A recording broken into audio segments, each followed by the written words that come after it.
Chapter 15. Confession. The president of the tribunal turned to the man in the black suit sitting opposite Fiedler. "Comrade Carden," she said, "do you want to talk to the witness, Lemus?" Yes, I would like to do that," Carden said, standing up slowly. He put on his glasses, and then he started to speak. "Comrade Mundt believes that Lemus is lying. We know that Carl Riemek was a traitor, a British spy, but Mundt was not. He did not accept money for betraying our party. We say that there is no real evidence that he did, but there is evidence that Lemus is part of a British plan. Lemus has involved Comrade Fiedler in this plan to make us think that Comrade Mundt is a traitor." The man spoke gently and politely. "We say that Lemus pretended to go downhill and to drink too much so that he had to leave his job with the circus. He pretended to hate his employers, and he hit a shopkeeper so that he was arrested and went to prison. All these things happened to make us think that he was a man who would like to defect and betray his country. He planned to say that Mundt was not a traitor, but he gave us evidence that suggested that he was. It was a clever plan." Carden went on in the same polite voice. "We say that the information that Lemus gave to Fiedler about payments into bank accounts for Mundt is false. The British knew that Fiedler hated Mundt and wanted his job, so they knew that he would help their plan by believing Lemus. But for months, Mundt has known that Fiedler wants to get rid of him, and he has been very careful. It was Mundt who planned our first approach to Lemus in England. And when Lemus was first interrogated, Mundt saw the reports. He saw what Lemus had said about the dates of his visits to banks in Denmark and Finland. Then he was certain that there was a British operation to get rid of him. Comrade Mundt then began to check on Lemus's life before his defection. He was looking for a mistake in the plan, and he found one, a very simple one, and he found a witness. But before we talk to the witness, let me ask Mr. Lemus a few questions." "Tell me," said Carden, "do you have much money?" "Of course not," replied Lemus angrily. "I wouldn't be here if I had plenty of money." "Is there someone in England who would lend you money or pay your bills for you?" "No," said Lemus. "Thank you," said Carden. "Here's another question. Do you know George Smiley?" "Yes, of course," replied Lemus. "He was in the circus. He left it before I did." "Have you seen him since you left the circus?" asked Carden. Lemus paused before he answered, because he was not sure why Carden was asking these questions. At last he said, "No." "And was Smiley interested in you after you left the circus?" Carden asked. "No, of course not," replied Lemus. "And tell me, when you hit the grocer, how much money did you have?" "Nothing," said Lemus. "I'd been ill for a week and hadn't eaten anything. That's when I decided to defect, and—" Carden interrupted him. You were owed money by the library, of course, weren't you?" "How did you know that?"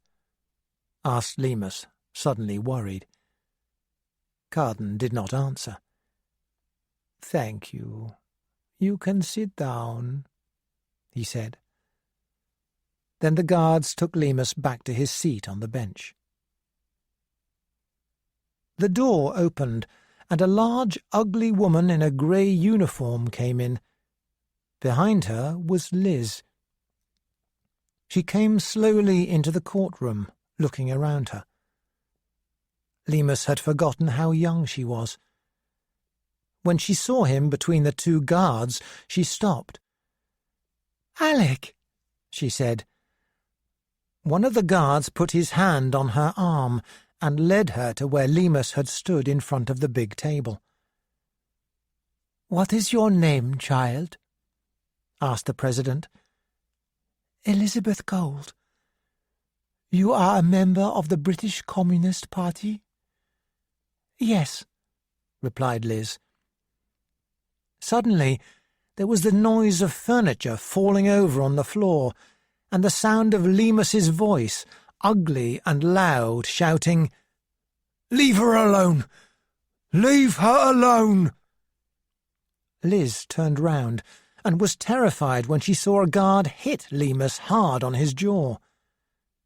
Two other men got hold of his arms and pulled them behind his back. Liz saw that his face was white and there was blood on his jaw. Then his head fell forward. "If he moves again, take him out of the room," said the president. Then she spoke to Liz again.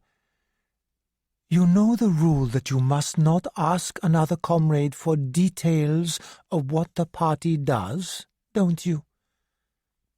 Liz nodded. "Yes, of course," she said quietly.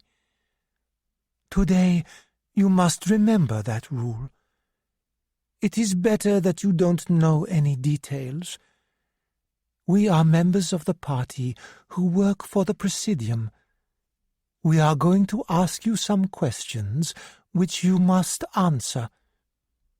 It is important that you speak the truth when you answer them," said the president. "But who is on trial?" Liz whispered. "Is it Alec?" "I have told you that it is better you don't know anything. Then you can go home," replied the president. "This man is going to ask you some questions." The president pointed to Carden, who stood up and spoke politely to Liz. "Alec Leamas was your lover, wasn't he?" Carden said. Liz nodded. "When did you see him last before today?" "At his flat," she replied. "He was ill. I went to help him." "I suppose that cost you a lot of money," said Carden. His voice sounded kind, but Liz did not trust him. "I got the money from Alec," she replied. "Oh," said Carden quickly, "so he did have money." "Oh, God, have I said something wrong?" thought Liz. She was becoming frightened. She wanted to see Lemus's face so she could guess what he wanted her to say, but he was behind her. "He didn't have much money," she said. "He couldn't pay his bills.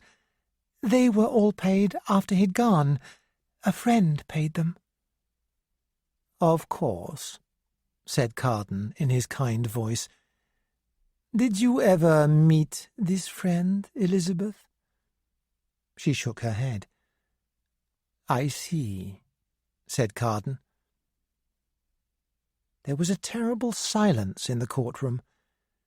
It was terrifying for Liz because she felt like a blind person in a room full of people who could see.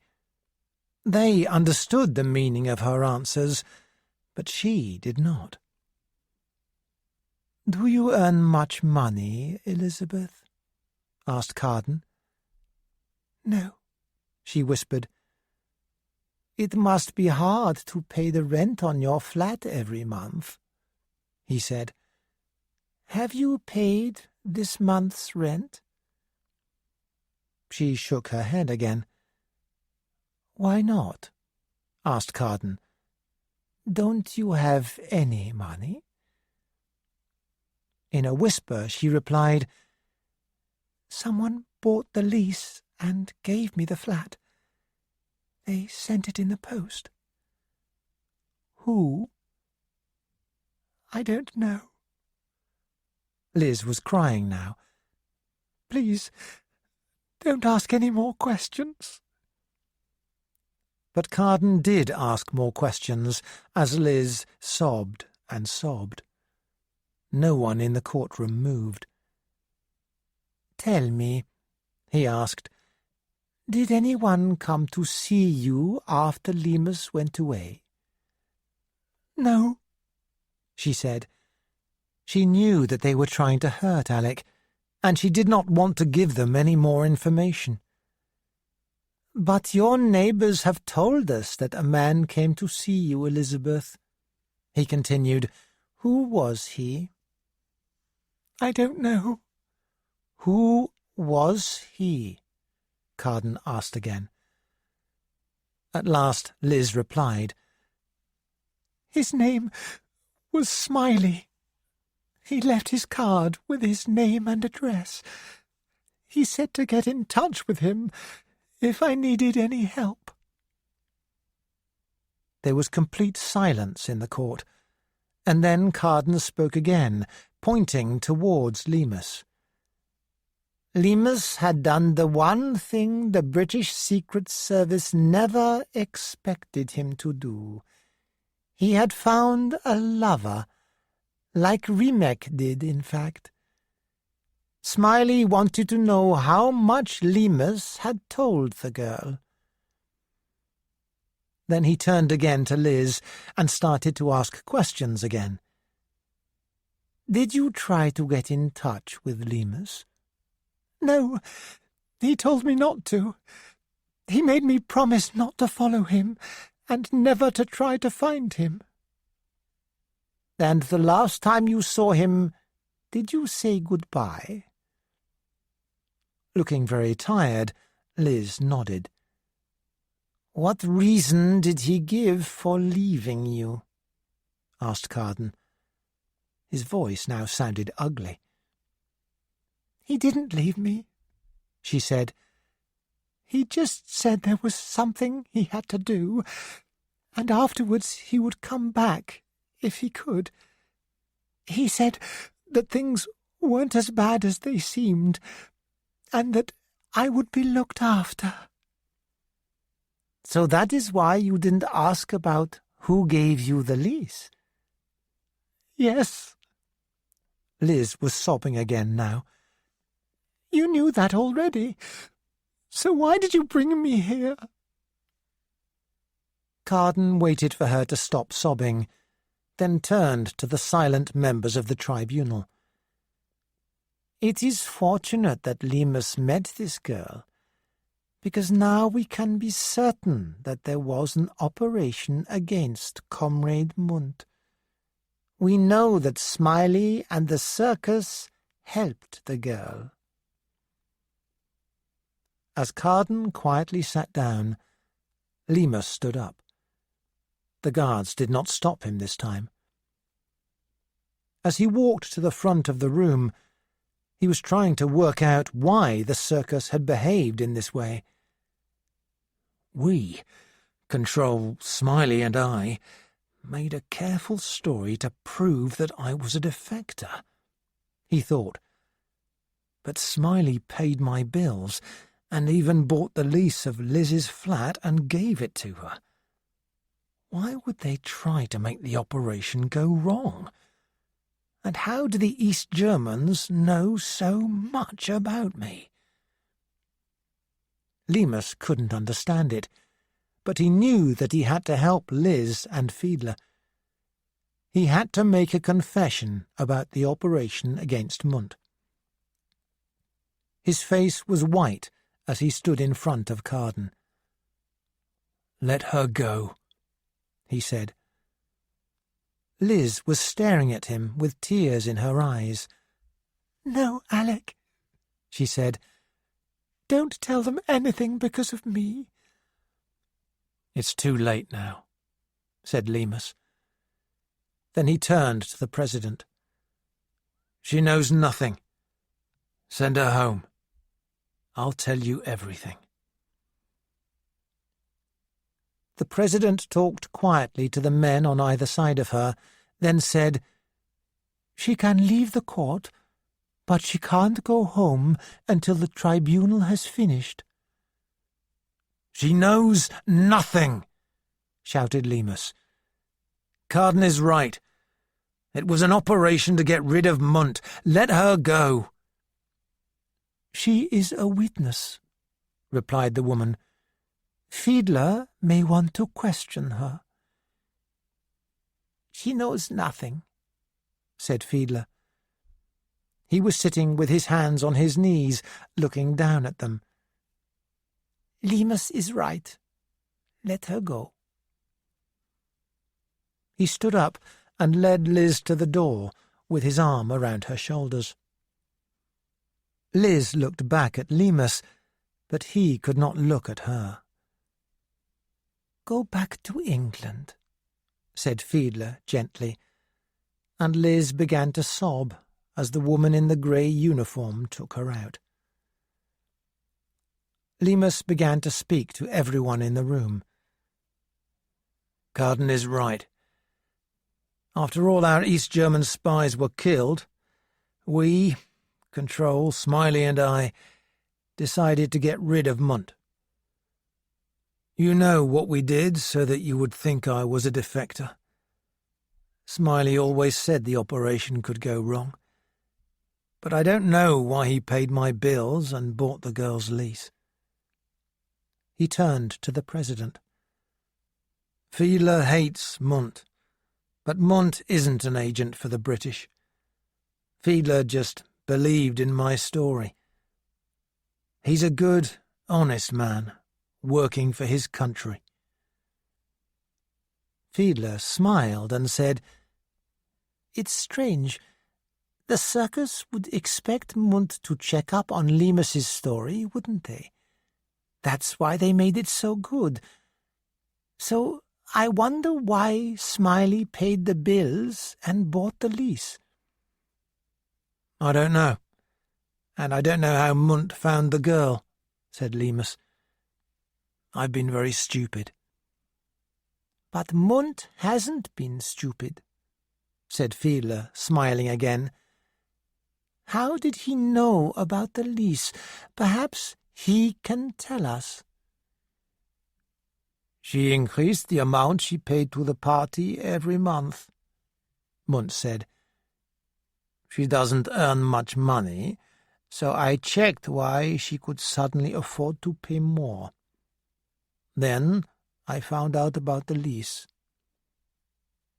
"That's a good answer," replied Fiedler calmly.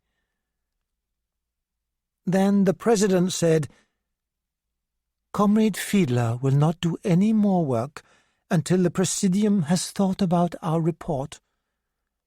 Lemus has already been arrested, and Comrade Munt will decide what to do with him." She looked at Munt, but he was looking at Fiedler. And as Lemus looked at them both, he suddenly understood the circus's plan.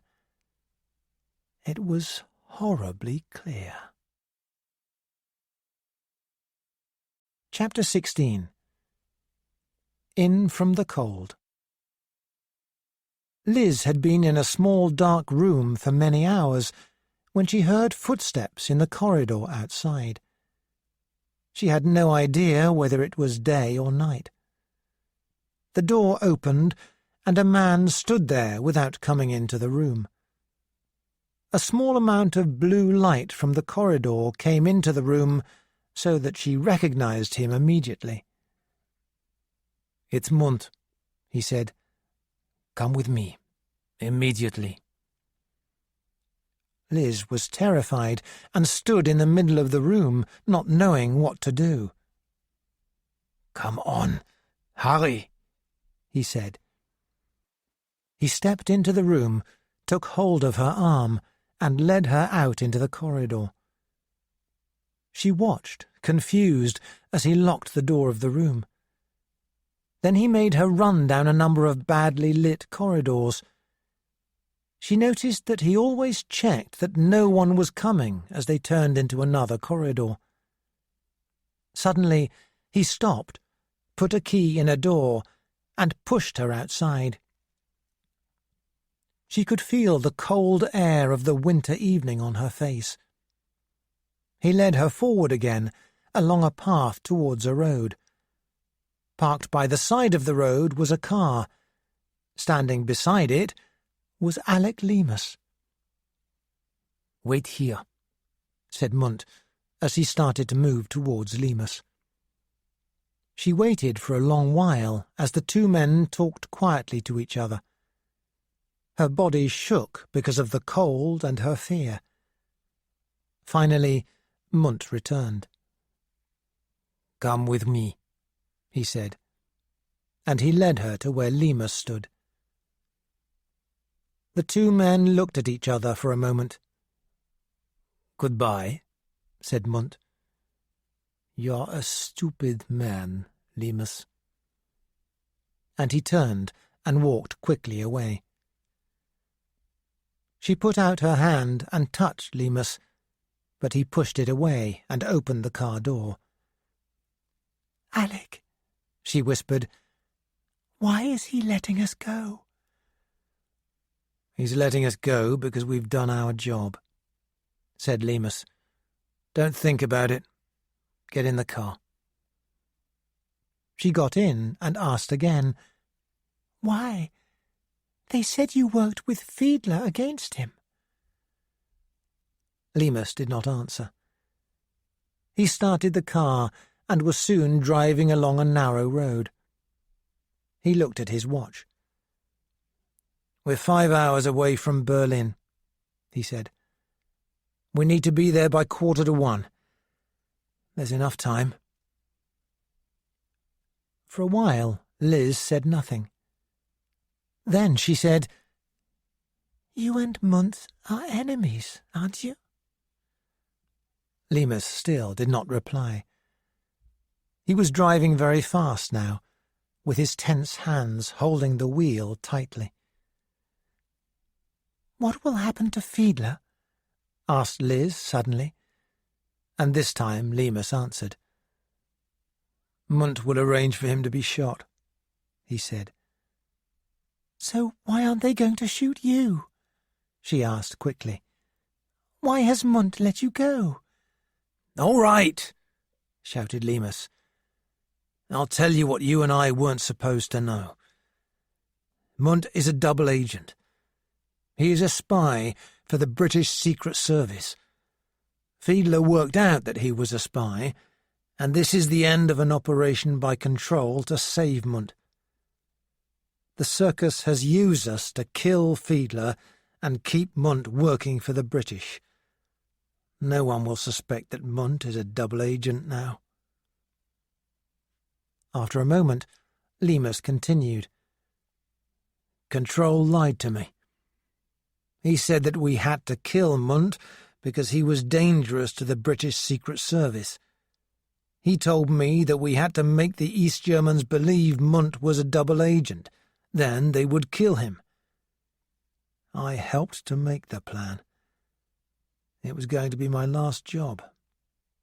I went downhill, lost my job, got the job in the library, hit the grocer, went to prison, you know all that."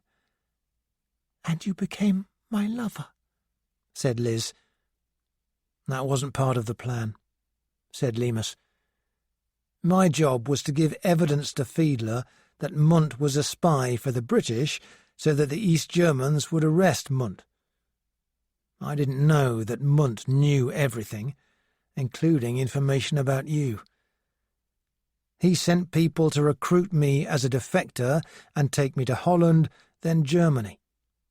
He sent Fiedler to interrogate me. Fiedler believed me and sent his evidence to the Presidium. But Munt could prove I wasn't a real defector because he had the information about Smiley and the circus looking after you, which they gave to him. Control didn't tell me about that part of the plan. "But how could the circus know about me?" Liz cried. "They couldn't make us fall in love." "It didn't matter," replied Lemus. "A man called Pitt at the Labour Exchange was working for the circus. He sent me to the library so I would meet you. The circus could make it look like we were lovers even if we weren't. And you were a member of the Communist Party, so it was easy to invite you to East Germany. But we made it very easy for them." "Yes, we did," she said. "We helped them by becoming lovers, and it makes me feel awful. And I still don't understand why he is letting me go. When I get back, I could tell people about this." "Our escape will help, Munt," replied Lemus. "It will show the Presidium that there are still double agents in the organization because someone helped us. So they will need Munt's help to find them." "So more people can be killed, like Fiedler?" asked Liz. "Fiedler lost and Munt won," replied Lemus, shrugging. "That's what happens." "But Fiedler is a good, honest man," cried Liz. "You said that yourself." "And Munt is a horrible, violent man," said Lemus. "But Fiedler is an enemy on the other side, and Munt is a friend on the British side. This is what the Secret Services are like, Liz. They do bad things so ordinary people like you can sleep safely in their beds." "It's horrible, Alec," shouted Liz. "You're as bad as them." "It's the Cold War, and I hate it, Liz," he replied, sounding very tired. "You've never seen men die like I have." They were driving along city streets.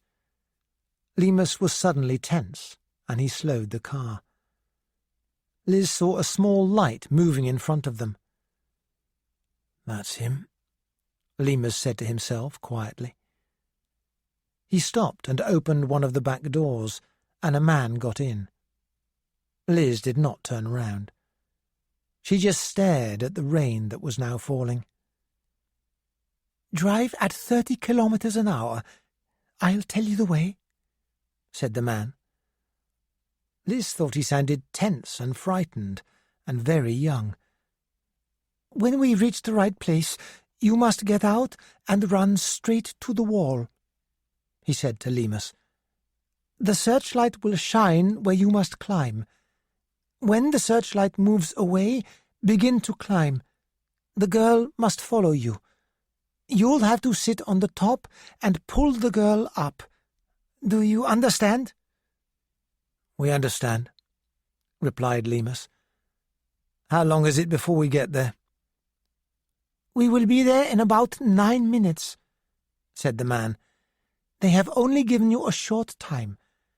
The searchlight will move away at 1:05. Then you have 90 seconds to escape. And don't turn back. If you fall or get hurt, keep going. They will shoot anyone they see on this side of the wall. You must get over it." "We know," said Lemus. Lemus drove the car carefully through the dark, wet streets, turning right and left when the young man told him to do so. "We are nearly there," said the young man. "Go slowly," he continued. "Now turn left. Turn left!" They were in a very dark, narrow street. The young man told Lemus to stop the car and turn off the lights. "Look," he said, pointing down a small street to their left. They could see a small part of the wall, huge and grey-brown in the yellow lights, with barbed wire on top of it. "There is a small cut in the wire in the place where you must climb," he said to them. All three of them got out of the car. "Goodbye," said the young man. Liz looked at his face and knew that he was very frightened. "Goodbye," she said. As they were walking along the street, they heard the car drive away. They stopped in the darkness on a small piece of ground not far from the wall. 2 minutes to go, said Lemus, looking at his watch. Liz said nothing. As they watched the searchlight move along the wall and stop in front of them, Lemus looked at his watch again. "Are you ready?" he asked. Liz nodded. Lemus took hold of her arm, and they began to walk across the small piece of ground. Liz wanted to run, but he held her arm tightly because he could not really believe that Munt was letting her go. He did not understand it.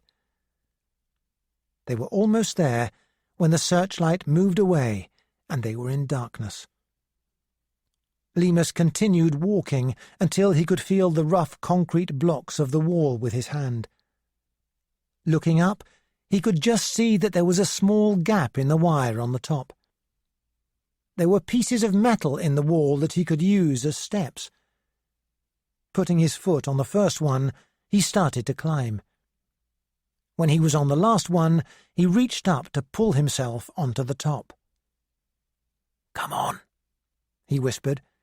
"Start climbing." He lay down and took hold of her hand as she came to the last metal step. Slowly, he started to pull her up. Suddenly, enormous lights came on all round them. Lemus was shocked, and it seemed as if he was blind. He still held Liz's hand, but her feet had come off the metal steps, so she was hanging in the air. He called her name and started again to pull her up. Then there was the sound of sirens and shouting. Lemus knelt on the rough concrete and got hold of both of her arms, pulling her to him. Then they shot her. Lemus felt the shots as they hit her, 3 or 4 of them, and her thin arms fell from his hands. He heard a voice shout in English from the other side of the wall. "Jump, Alec! Jump, man!" Now there was more shouting. There were English voices and German voices. Lemus heard Smiley's voice quite close to him. "The girl. Where's the girl?" Lemus put his hand above his eyes to keep the bright lights away and looked down. He saw Liz lying on the ground. For a moment he did nothing, and then he began to climb back down the same metal steps. He stood beside her. She was dead. Nothing happened for a moment, and then they shot him. As he fell next to Liz, Lemus knew that he had finally come in from the cold.